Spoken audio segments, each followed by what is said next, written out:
আমরা হলাম হইয়ের বাঙালি। কিসের বাঙালি? হইয়ের বাঙালি। অমুক 1,00,000 টাকা আসতেছে, চলো যাওয়াই লাগবে, চলে গেলেন। কিন্তু কিন্তু আপনাকে প্রকৃত ইসলাম দিল না, আল্লাহ রাসূলের ইসলাম দিল না। আল্লাহ রাসূলের ইসলাম দেয় নাই, ও দিয়েছে ওর ভ্রান্তি ইসলাম।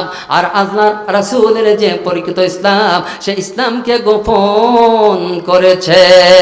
কথা ঠিক না? ঠিক জোরে কোন কথা ঠিক না? ঠিক। তাহলে এই কথা বলে না কেন? আমি এই কথা বলি না কেন? কি জন্য, কি উদ্দেশ্য আছে আমার এই কথা বলি না কেন? কথা ঠিক না? ঠিক। আমার ভাইরা, পক্ষান্তরে বর্তমানে আমাদের দেখা যায়, বক্তাকে যদি বলা হয় আপনাকে দাওয়াত দিলাম, আপনি ওয়াজে আসুন, বলে আসবো ঠিকই, 1.5 ঘন্টা কথা বলবো, এর বিনিময়ে দিতে হবে আমাকে 60,000। কত? ধরে কন কত? একটু তুখারা মুসলমান হতে হবে। কি বলেন? নারে ভাঙ্গা মুসলমান হলে তার কোনো জায়গার দাম নাই। লুসা বাগুন চেনে তো? লুসা বাগুন, বাগুন যেটা একেবারে থ্যাত্তারা হয়ে গেছে, কয়েকদিন কিনেছেন, কেনার পর বাগুন লুসা মারা হয়ে গেছে। টিভি দিলে কি হচ্ছে, ওটা বউকে বলতেছেন, ওই যে 8 দিন আগে যে লুসা বাগুন আনছি, ওই বাগুনটা দিয়ে তুমি কি করো, ভাজি করো। বউ যখন ওই লুসা বাগুনটা হাতে নেবে, নেওয়ার পর আপনাকে ঠিক রাখবে কত? বেকুব কথা কার দেবো, এটা 8 দিন পরে আনছে, একদম কোনো কাজ হবে না, ডাস্টবিনে ফেলে দাও। ওকে ডাস্টবিনে ফেলে দেবে কিনা ভাই? ওকে ডাস্টবিনে ফেলে দেবে। লুসা বাগুনের জায়গা হলো ডাস্টবিনে। আর যদি 100 টাকা কেজিতে টকটকা বাগুন আনেন, তাহলে বলবে যে ফ্রিজে রাখো। কোথায় রাখবে? ফ্রিজের দাম কত? 1,00,000 টাকা, 50,000 টাকা।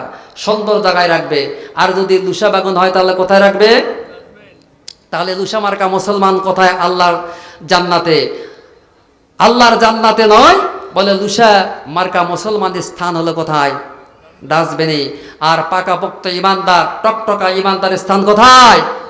আল্লাহ জান্নাতে। যারা বললেন ঠিক না? ঠিক। এই জন্য আমরা কি হতে চাই? একটু মজবুত ওলা, ইমান ওলা মুসলমান হতে চাই। কথা ঠিক না? ঠিক। যারা বলেন আল্লাহুম্মা আমিন। যারা আছি জবান খুলে বলেন আল্লাহুম্মা আমিন। এরপরে আমি বলতেছি, বলে ঠিক আছে 60,000 টাকা দিতে হবে। 60,000 টাকা। আচ্ছা 60,000 টাকা দিলাম। এরকম ভাবে ওনাকে 60,000 টাকা দেওয়া হলো।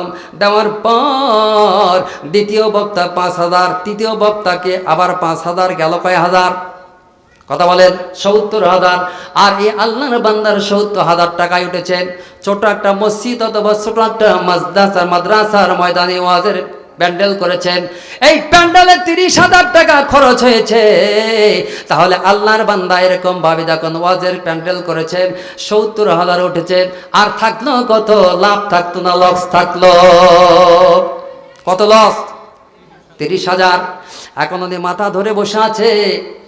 উনি তো বেতন পায় মাত্র 15,000। কত? কথা বুঝবেন? 15,000। উনি চিন্তা করতেছে হুজুর কোথায় গেল? হুজুর তো চলে গেছে। 60,000 টাকা নিয়ে হুজুর ঘুমাইছে। কথা ঠিক না? ঠিক। আপনার কোনো খেয়াল নাই, আপনি জাহান্নামে যান কি মরে যান কি না খেয়ে থাকেন, এই ব্যাপারে হুজুরের কোনো কথা নাই। হুজুর বউ নিয়ে আরামে ঘুমাইছে। কথা ঠিক না? ঠিক। অনেক ঘুমাইছেন। এরপরে মাথার ব্যথা হয়ে গেল কার? গরিব মাদ্রাসার মহতামিম। চিন্তা করতেছে আমি মাত্র পাই 15,000। এই টাকা যদি দেই, এই টাকা যদি দেই, তাহলে আমি খাইবো কেমনি কালকে?